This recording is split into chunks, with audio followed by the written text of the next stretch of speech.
আসসালামু আলাইকুম everyone, welcome back to my channel. আজকে আপনাদের জন্য নিয়ে এসেছি লইট্টা ফ্রাই। অনেকেই খেয়েছেন রেস্টুরেন্টে, আজ না হয় বাসায় তৈরি করিনি।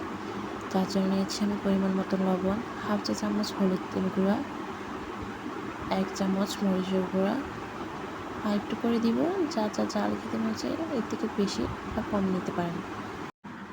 দিয়েছি 1 চামচ দিয়েছি রসুন বাটা।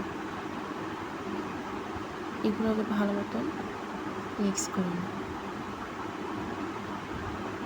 মিক্স করার পরে এখানে দিব আমি 1.5 কাপ আটা,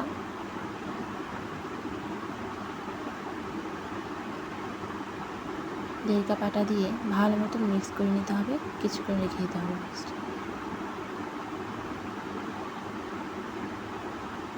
তারপরে এখন হচ্ছে যে একটি ফ্রাই প্যানে পরিমাণ মতন তেল নিলে হবে। ডুবো তেলের কোনো প্রয়োজন নেই, পরিমাণ মতন তেল নিলে হচ্ছে।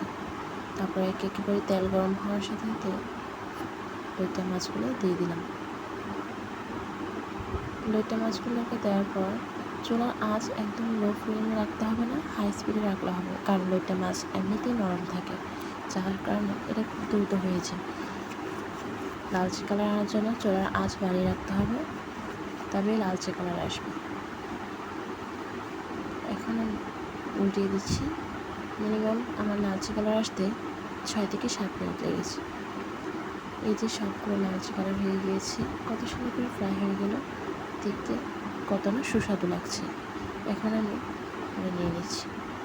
এবার রেডি হয়ে গেল আমাদের মুচমুচে লইট্টা ফ্রাই, দেখতে একদমই রেস্টুরেন্টের মতন।